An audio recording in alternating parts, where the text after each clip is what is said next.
Hello, my fellow Trollops. Just a probably quick update for this week as my pillow's here to balance my phone as I'm sitting lazily on the lazy boy, on what's probably good angle of my chin. Just to talk about chapters 21 to 40 of the Duke's Children, which I promise you won't be as emotional a roller coaster as last week. Maybe that's a part of the problem. I'm wondering as I'm going along in this book whether this is going to be an Up situation. Pixar's Up, which is a kids movie, but which has probably the most, I don't know, for a person of a certain stage of their life, devastating opening of someone who where they meet young, and then they go through their lives, and then his partner dies, and he is left all alone in this world. And I found that, and many other people found that incredibly devastating opener to that movie, and everything that came after it rather underwhelming as a result. And I'm halfway through the book, and I'm Steve said, like, well, there's the true people who love Trollope who are going to, like, okay, Glenn died, yeah, whatever. And now we're going to get back into who's going to marry who. Are they going to make a suitable marriage? Will this young woman be allowed to make a choice that she wants to make, or will she kind of bend to her family's thing? Kind of the true, I guess it's the true bread and butter for Trollope stuff, which is, I mean, it's a kind of it's an interesting obsession to go to over and over again, especially when there's always this hovering threat throughout the books of the women saying, well, you better watch out or I'll get into women's lib stuff, which so far they never have. I'd be interested to see a novel in Anthony Trollope novel where a woman does actually get into the kind of women's lib stuff, and becomes the true radical fringe of this society, convincing that women are actually people who should be able to make their own legal and personal choices in their lives, and not be subjugated to either their family or to their husband. So we're getting into it's the bread and butter. It's who's going to marry who. Will Lady Mary marry Frank, be allowed to marry Frank Tregear? That indeed, there's, as we continue along, it's like, Tregear is, the Duke, Plantagenet seems to be getting kind of, if not worn down, he's just like, why is everyone saying, like, we might as well just let it happen? It's like, there's no way you're going to stop it from happening, which maybe that's also a power of a female choice. There's in this book, in this section, I believe we do get Plantagenet being kind of, being in his desperation. You can see him being like, no, she will submit. She will obey, which is, like, the least appealing, Plantagenet, of course. You can see this is done out of fear, out of a sense of powerlessness, against his daughter's desire.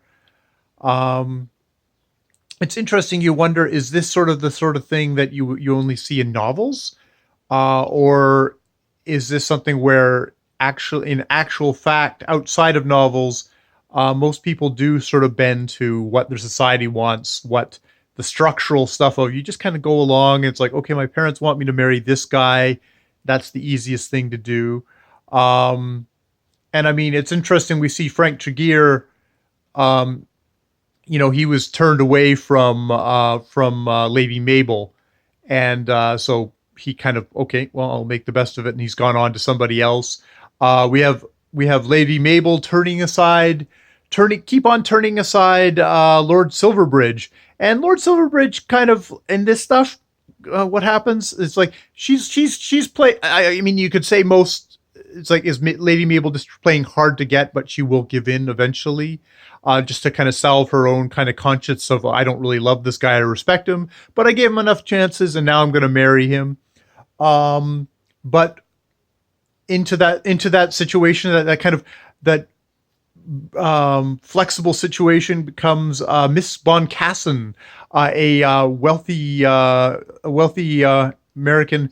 I guess she'll be an heiress once her parents die. She's of a well-off American family. Her father, I guess, just being kind of a dude, business dude, can kind of pass in the society, whereas her mother seems to be much more common. Though I like that Miss Boncassen says, like, well, yeah, but she's also like the most generous soul that I know, and is somebody who would do a lot, has probably done a lot more good than a lot of your lords and ladies in this society. So Miss Boncassen does stick up in that kind of very American Democratic Republican kind of way, the Republic, not Republican, way. But so this is who Lord Silverbridge is like, oh, she's actually fun to be around.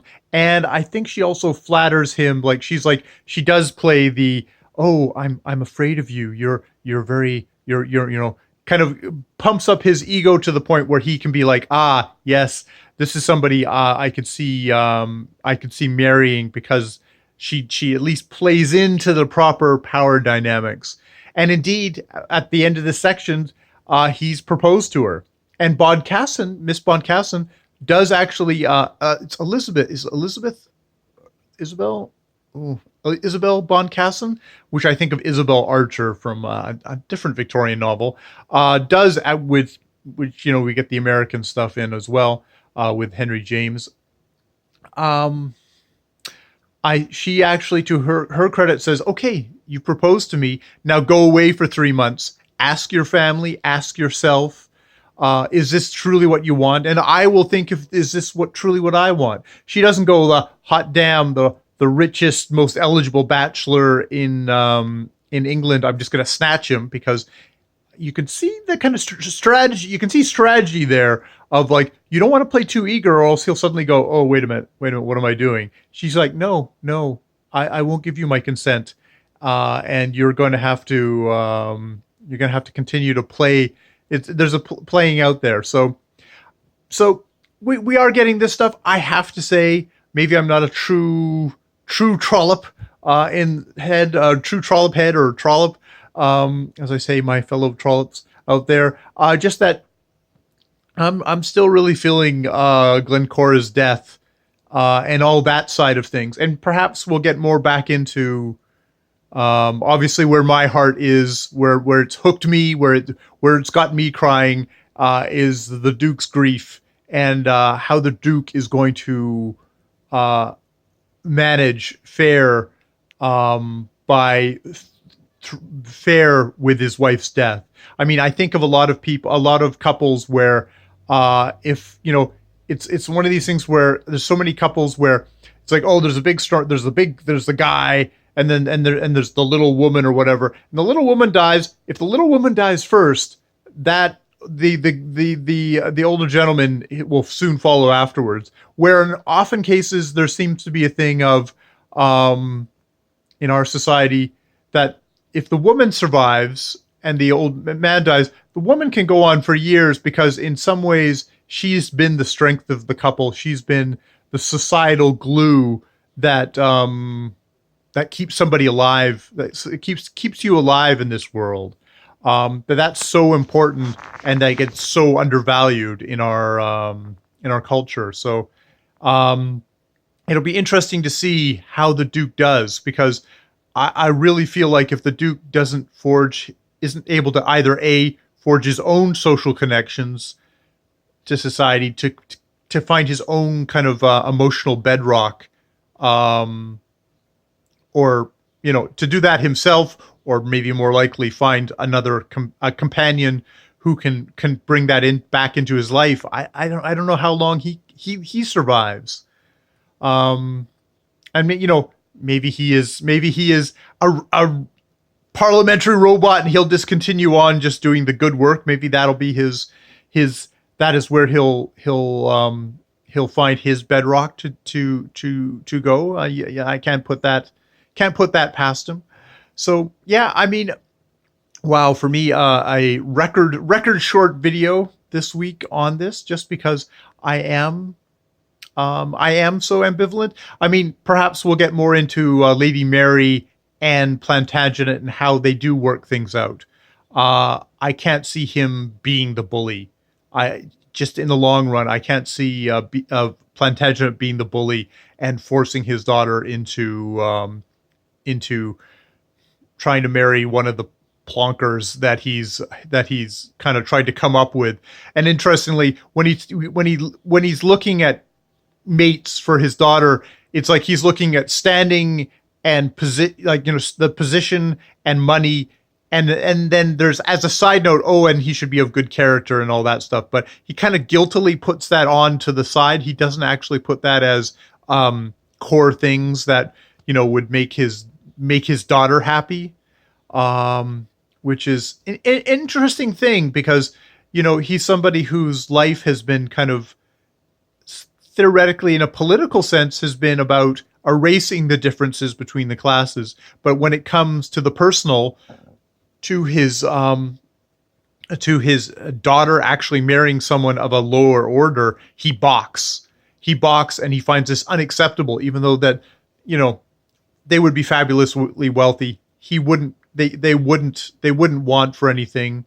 And there's even the idea that maybe Frank Tregear isn't as much of a wastrel as has been put forward. I mean, I've really kind of, maybe perhaps because I've been seeing things through Plantagenet's eyes, I think of him as a Burgo Fitzgerald wastrel that Glencora was so infatuated with, and who's like gorgeous Adonis. It's like, well, maybe Frank Tregear is a good-looking guy who doesn't have the great ambition, but would be okay supported by the money that someone like Lady Mary would come through.